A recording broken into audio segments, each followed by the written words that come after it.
स्वागत है दोस्तों आप सभी का हिंदी साहित्य के प्रमुख कवि श्रृंखला में। हिंदी साहित्य के प्रमुख कवि श्रृंखला के प्रैक्टिस सेट 11 में आज हम सभी जयशंकर प्रसाद के रचनाओं के बारे में, उनके बारे में किस आलोचक ने क्या कहा हुआ है, परीक्षाओं में किस तरह से प्रश्न पूछे जाते हैं, वो सब इस वीडियो में हम देखेंगे। तो दोस्तों आप सभी की सराहनाओं से, आप सभी की टिप्पणियों से हमें बड़ा उत्साहवर्धन मिल रहा है, हमें काम करने का और जुनून भी मिल रहा है। तो कोई प्रयास रहेगा कि हम आपके लिए, आपकी परीक्षाओं के लिए अच्छे कंटेंट आपको दे सकें। तो हमारे व्हाट्सएप ग्रुप और टेलीग्राम लिंक को आप ज्वाइन कर सकते हैं, डिस्क्रिप्शन बॉक्स में नीचे आपको मिल जाएगा, ताकि जो भी सूचनाएं हों आपको समय से मिलती रहें। शुरुआत करते हैं। जयशंकर प्रसाद का जन्म 1889 ईस्वी में हुआ और इनकी जो मृत्यु है वह 1937 ईस्वी में हुई। इनका जन्म काशी के एक प्रसिद्ध घराने सुंघनी साहू परिवार में हुआ। परीक्षाओं में पूछा जाता है कि किस कवि या लेखक का जन्म सुंघनी साहू परिवार में हुआ, तो जयशंकर प्रसाद को ध्यान रखिए, और काशी में इनका जन्म हुआ था, यह भी ध्यान रखना है। साथ ही जन्मसन वाले जो भी प्रश्न क्रम वाले बनते हैं उसके लिए आपको जरूरी होगा कि 1889 में इनका जन्म हुआ था। प्रसाद जी को प्रेम और सौंदर्य का कवि माना जाता है। प्रसाद जी पहले ब्रज भाषा में कविताएं लिखते थे, जिनका संग्रह चित्राधार जो 1918 ईस्वी में प्रकाशित हुआ नाम से हुआ है। यानी जो वो ब्रजभाषा में कविताएं लिखते थे वो चित्राधार नाम से प्रकाशित हुआ है। और जब वे ब्रजभाषा में कविताएं लिखते थे तो उसमें कलाधर उपनाम लिखते थे। परीक्षाओं में कई बार पूछा गया है कि कलाधर उपनाम से कौन सा कवि ब्रजभाषा में कविता करता था, तो जयशंकर प्रसाद, ये आपको ध्यान रखना चाहिए। आगे हम देखते हैं प्रसाद जी का प्रेम पथिक उनका एक काव्य संग्रह है। पहले ब्रज भाषा में इंदु पत्रिका में 1909 ईस्वी में प्रकाशित हुआ। यहां से इस पॉइंट को ध्यान रखिए कि जो प्रेम पथिक नाम का इनका काव्य संग्रह है वो पहले पहल ब्रज भाषा में और इंदु पत्रिका में 1909 में प्रकाशित हुआ। बाद में इसे खड़ी बोली में 1915 ईस्वी में अनुदित किया गया। ये बच्चन सिंह की किताब में ये तथ्य दिया गया है। तो सारे तथ्य आपको प्रामाणिक ढंग से मिलेंगे, कोई भी तथ्य इधर उधर की पुस्तकों से नहीं मिलेगा। आगे देखते हैं। आचार्य रामचंद्र शुक्ल और डॉक्टर नगेंद्र दोनों प्रसाद जी की झरना जो काव्य संग्रह है 1918 में प्रकाशित हुई, उसको प्रथम छायावादी रचना स्वीकार करते हैं। इस संग्रह को छायावाद की प्रथम प्रयोगशाला भी कहा जाता है और इसमें कुल 24 कविताएं हैं। यहाँ से आपको कई सारे फैक्ट मिल रहे हैं, सारे फैक्ट्स को आप खूब ध्यान से देखिए। शुक्ल जी और नगेंद्र प्रसाद जी के झरना को 1918 में जो प्रकाशित हुई प्रथम छायावादी रचना स्वीकार करते हैं। इस संग्रह को छायावाद की प्रथम प्रयोगशाला भी कहा जाता है और इसमें 24 कविताएं हैं। बच्चन सिंह के अनुसार प्रसाद का आंसू जो उनकी पहली छायावादी कृति है 1925 में प्रकाशित हुई। अब देखिए, शुक्ल जी और नगेंद्र तो मान रहे हैं झरना को, अब बच्चन सिंह कह रहे हैं कि आंसू उनकी पहली छायावादी कृति है जो 1925 में प्रकाशित हुई। तो ये माइनर डिफरेंस है, आपको ध्यान रखना है कि शुक्ल जी नगेंद्र जी झरना को मानते हैं, बच्चन जी आंसू के बारे में कहते हैं, लेकिन प्रामाणिक रूप से सर्वसम्मति से झरना को ही पहली छायावादी रचना स्वीकार किया गया है। आगे देखते हैं। आंसू एक स्मृति काव्य है। कई बार ये पूछा जाता है कि ये किस कोटि का काव्य है आंसू, तो ये एक स्मृति काव्य है। स्मृति काव्य माने कवि ने अतीत जीवन की अनुभूतियों को स्मृति के माध्यम से दर्द भरी अभिव्यक्ति दी है कि पीछे जो कुछ भी अच्छा होता आया है और वर्तमान में अच्छा नहीं है तो उसको याद करके जीवन की अनुभूतियों को स्मृति के माध्यम से अभिव्यक्त करते हैं। लहर संग्रह में प्रसाद जी की गीत कला का उत्कृष्ट रूप दिखाई देता है। प्रश्न बन सकता है कि प्रसाद जी की किस संग्रह में, किस काव्य संग्रह में गीत कला का उत्कृष्ट रूप दिखाई देता है, तब आपको लहर पर टिक करना है।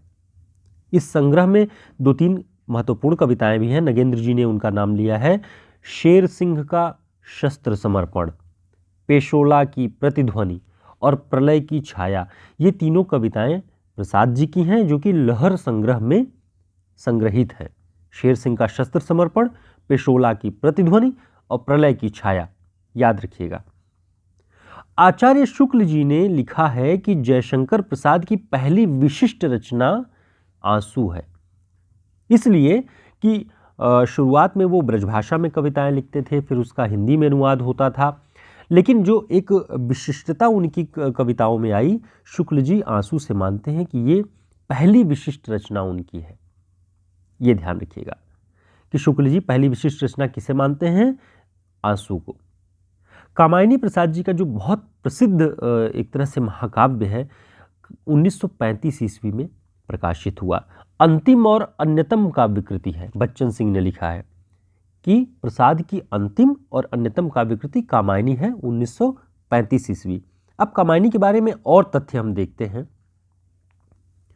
कामायनी एक प्राचीन आख्यान है जिसमें मनु के अतिरिक्त संपूर्ण देवजाति, मनु केवल बचते हैं और संपूर्ण जो देवजाति है वो प्रलय का शिकार हो जाती है, और मनु तथा श्रद्धा या कामायनी, श्रद्धा का नाम ही कामायनी है, जो काम गोत्र की कन्या है।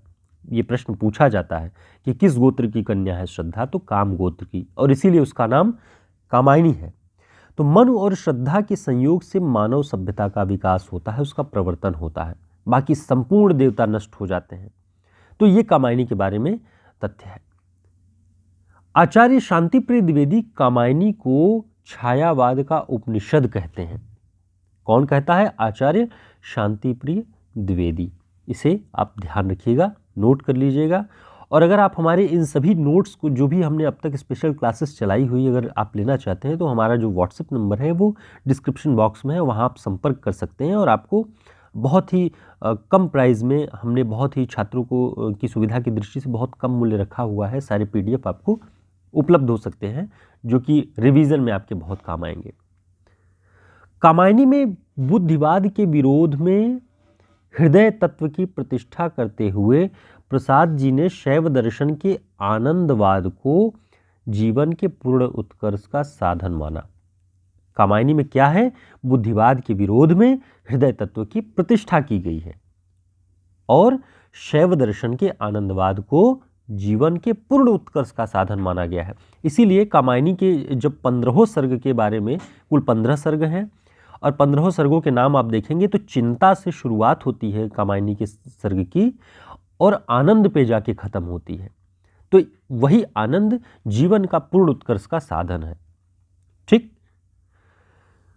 बच्चन सिंह लिखते हैं कि मुक्तिबोध का कामायनी संबंधी अध्ययन फूहड़ मार्क्सवाद का नमूना है।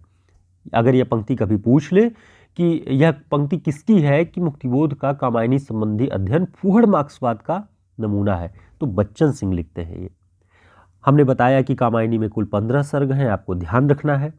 मनु मन का प्रतीक है, श्रद्धा हृदय का प्रतीक है, ईड़ा बुद्धि का प्रतीक है, ये भी आपको ध्यान रखना है। आगे हम प्रसाद जी की रचनाओं के बारे में देख लेते हैं कि इनके जो काव्य संग्रह हैं उसमें उर्वशी 1909 में, वन मिलन 1909 में, प्रेमराज 1909 में।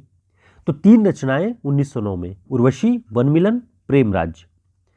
अयोध्या का उद्धार 1910 में, महाराणा का महत्व 1914 में, प्रेम पथिक 1915 में, चित्राधार 1918 में और झरना 1918 में। ये 2 रचनाएं 1918 में है, चित्राधार और झरना। आंसू 1925 में, लहर 1933 में, कामायनी 1935 में। इन्हें आप ध्यान रखिए। इसके अतिरिक्त उन्होंने 3 उपन्यास भी लिखे हैं, कंकाल 1929, तितली 1934, इरावती 1936, जो कि अपूर्ण है। यह पूछा जाता है कि प्रसाद जी का कौन सा उपन्यास अपूर्ण है। इरावती 1936, और 37 में उनकी मृत्यु हो जाती है।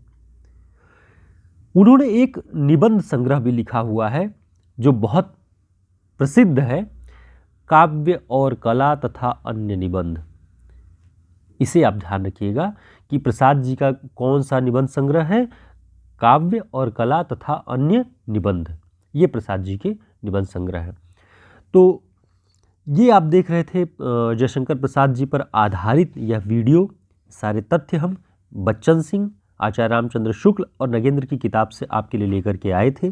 साथ ही परीक्षाओं में कुछ पूछे गए जो प्रश्न थे, आयोगों के उत्तर के आधार पर भी ये वीडियो आपके लिए तैयार किया गया था। उम्मीद है आपकी जानकारी में, आपके रिवीजन में ये वीडियो बहुत काम आएगा। फिर हम एक नए कवि के साथ एक नए वीडियो में मिलेंगे। तब तक के लिए बहुत ढेर सारी शुभकामनाएं आप लोगों को। जुड़े रहिए, बने रहिए, फिर मिलते हैं।